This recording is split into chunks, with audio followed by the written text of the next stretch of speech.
Hello again, and we will of course continue detailing our not orc but creature. So I noticed that when I'm prolongedly dragging the model around the screen, it increases my CPU usage to 100% sometimes. That's why my camera is starting to lag a lot, and yeah, probably I should buy another computer because my computer is already 5 years old. It's very old. So let's go to the cape and let's see here. Is this the cape? No, it's not. So this is this thing here. Okay, let's go to it and just push it with Alt move. The move brush, with I told you what it does. It just pushes inwards or outwards depending where you move your tablet or stylus or your mouse. But don't work with the mouse, you know, work with tablet. Do you see? Tablet. Wacom tablets, pretty cheap these days. I'm working with Intuos 4, I think.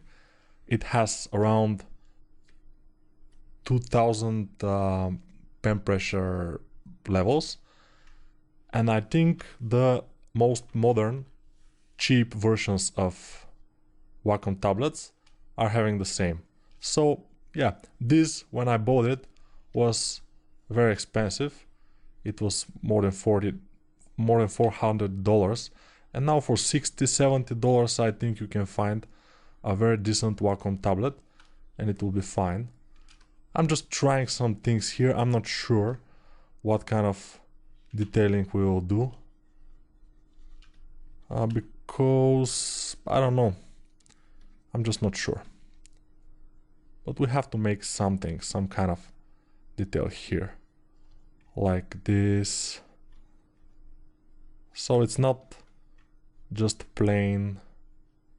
Not that it wouldn't work. It will, because it's a stylized character, but since we have some detail already done on some other parts, on the horns it will be, you know, not very nice if we don't have a detail there. And I have no patience to show you and to see if the poly paint will be good, but to show you how to make a poly paint and some tricks to do with masks. It will be very much fun. And you know, the main idea here in working in ZBrush is to express your creativity, yes, but also to have, oops, yeah, this was Shift Z and Z I pressed by accident, to have fun.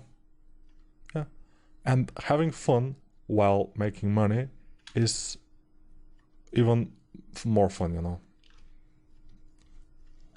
So that's why I support everybody who is starting to learn ZBrush. That's why I'm making these videos. That's why I'm making this course, because I want everybody to feel what I feel when I'm working. It's just amazing how you can work and have fun at the same time and support your family. It's just very good. It's a very good feeling. I'm from a little country called Bulgaria, if nobody knows. No, somebody knows Bulgaria. It's not super unknown, but it's not very famous. And our country is relatively poor. It's in European Union, but it's kinda poor. And what was I going with it? Yes, my standard of living is good. It's normal. Some people are living pretty poor because they don't work with ZBrush, obviously. But if everybody were working with ZBrush, then it will not be that well paid. So, but you know, you cannot make a good 3D artist from everybody. It has to have some talent, some skill, some will, and to want it. So this course now is for kind of everybody, but you'll have to, when you know ZBrush already, you can then make a decision whether this is a program for you. After you watch all of these videos that I have made for this course, you can say, okay, I think this is the program for me, because ZBrush is very specific program. It's not like Photoshop, it's not like 3D Max. It's a little bit different from all of those programs, and that's why it's so interesting. It's made by artists for artists, or at least that's what they claim, and I kind of believe them because it's pretty good. Like, it's a very good program. So let's make those grooves a bit bigger and not so many. I will just choose some to make a bit deeper, because as I told you, it's better to have few details but very well defined and very well placed than to have a lot, because a lot means nothing, you know, it's not that good. So we have to pay a little bit more attention to the horns, since they are a pretty big detail, pretty obvious. They're on our point of view, I mean, not on the point, but they are very close to the center of the image. Not exactly, but they're making a lot of the silhouette of the head, and they will be pretty much visible from all the angles. So we have to be careful with the horns. We have to make them pretty nicely, and now they don't look that nice. I don't particularly like what I have done just now, but we'll see. Maybe it will be kind of nice. I'm not sure. These days I'm pretty much very critic. I'm criticizing my works a lot. I don't completely like the things that I do, and that's probably a phase of development, and I think I should stay a lot more in this phase, and everybody should, because this is the phase that you are growing as an artist. You are trying to improve because you don't like what you're doing. You're seeing other artists that are doing much better than you, and you realize that, and you're continuously trying to improve, and that I think is pretty creative, pretty good. Yeah, I'm trying to figure out some better word, but it's pretty good, obviously. So let's see what's going on. Yeah, kinda nice, but exactly those things I don't like. I don't really like those things to be very parallel. I would like them to have some kind of interesting relation to each other or something like this. Oops, I've chosen the wrong brush, which is interesting because I pressed 3, and 3 is a pinch brush, but probably I didn't press 3. Obviously I haven't pressed 3. I pressed 2. Yeah, probably I'm some kind of tired from this weekend. Now when I'm recording this, it's Sunday.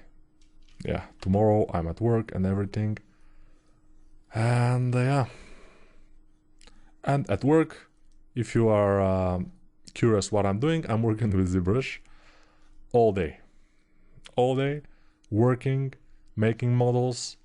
Then, of course, because my models that I'm making are for games, I'm going to 3D Max and working with Max, then working with Substance Painter, and I can probably make a base tutorial about Substance Painter, but tell me if you want, if you're interested, and I will see what I can do.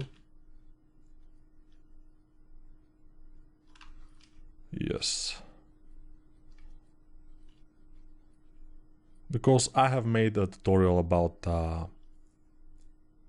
for the whole creation of game characters, but it was like a year and a half ago. Probably now I can make better, but I'm not sure that the demand is very high for this kind of things, because there are a lot of tutorials like that, I think. Who knows? So let's see what we have now. We have almost everything, except maybe let's try the hands to define them a little bit more. Not defined, define. Ooh. Okay, let's see. We have dynamic. Yes, we have dynamic on. I will disable dynamic because dynamic on a very high resolution model, like our arms now are very high, it will be bad. I mean, it will always be lagging and stuff like that. So you have to be very careful about that dynamic when your model is very high. Particularly this subtool was high, and the dynamic was making the things very much worse. But I don't know why I don't have this kind of groove here. Let's go to our orb crack brush, and I'm sorry if I'm shouting too much on the microphone. I will go with the lazy mouse a bit, and I will do oops. Yeah, when it doesn't work, I just Control Z and I start again, because I like it to work. That's the purpose of what I'm doing here, what we are doing here. Let's see, okay. This wouldn't be that visible probably in this area here, but let's do it anyway. And let's see it with everything.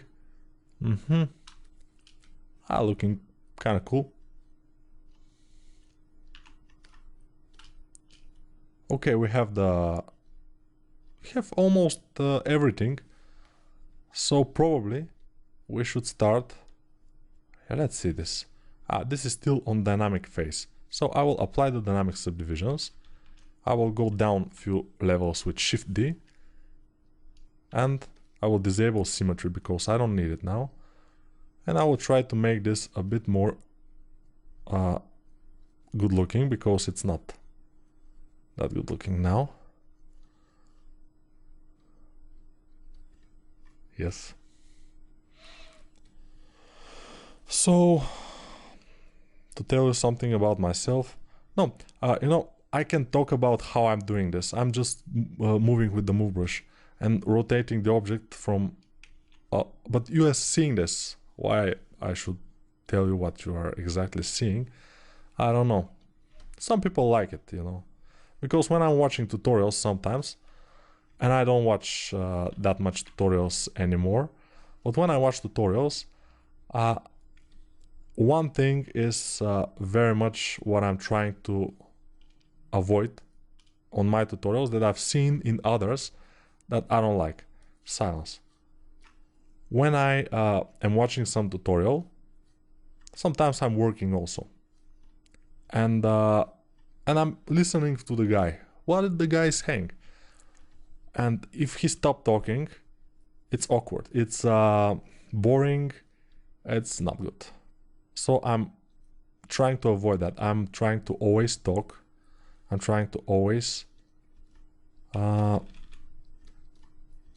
always speak. It's just that.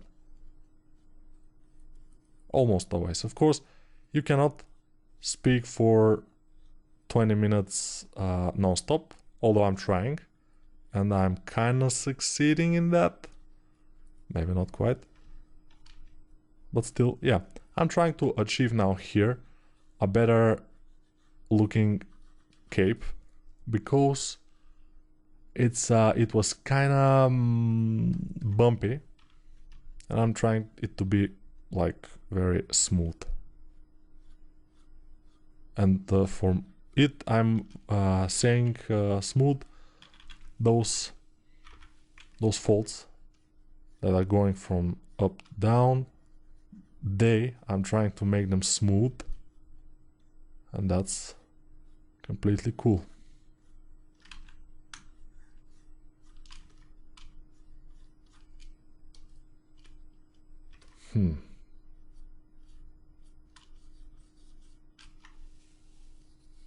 Yeah, it's super perfect, but it will do, I think. So now I have done what I am not supposed to do, is to drag too much the model, and the CPU usage was big, and the camera is starting to make problems probably. But I'm fixing most of this in post-production. Sometimes I just cannot fix it. If it's too much moving, then it's just unfixable. Then you know the sign that the camera won't be around for the rest of the video, for example, or something like this. Yeah, that's why you see this. So let's make a bit more the style of the other parts of the armor here. If it's forged and hammered.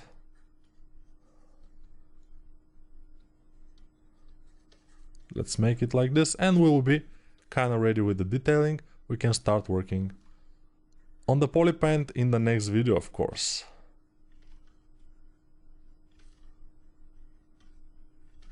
So this video is a bit shorter than the rest, but still I think it will be fine. Shorter videos are good, but sometimes I cannot make the video shorter than 20 minutes because some actions, some things that we are doing in ZBrush are a little bit, they require a little bit of concentration, a little bit longer time, and that's why I cannot do it.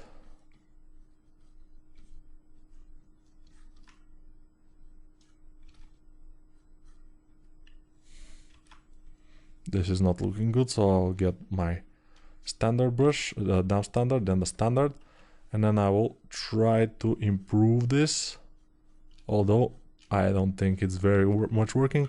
I will get my brush to be a bit smaller with the bracket keys, if you don't know how, but I think you know already. In this part of the tutorial you should know that I'm always working with bracket keys for this. And now this is looking kind of good. I will go ahead and with my move brush do a bit of this, so we have a bit more distance and a bit more visibility of this gloves.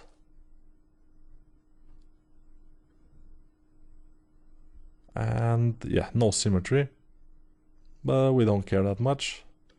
Now already the symmetry is kind of not an issue.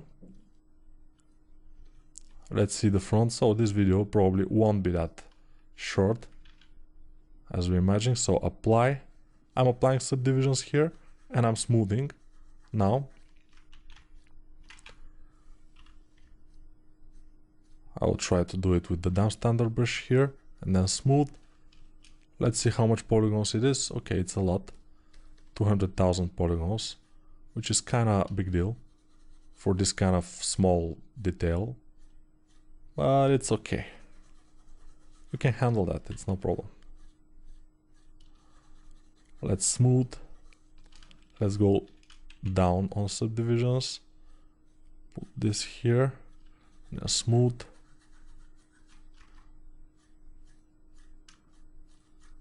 Yeah, those kind of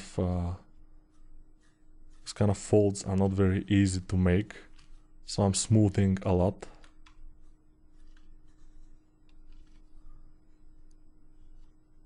Okay, yeah. So yeah, let's finish this. Let's call it done, and then go to. Let's make this a bit more interesting here. It's not very nice. This is not very good looking. I will have to fix this. I don't like it at all.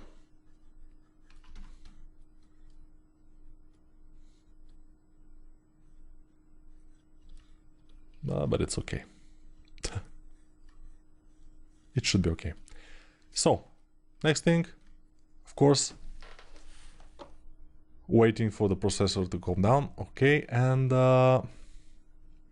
polypaint, or a little bit work on the sword. We'll see.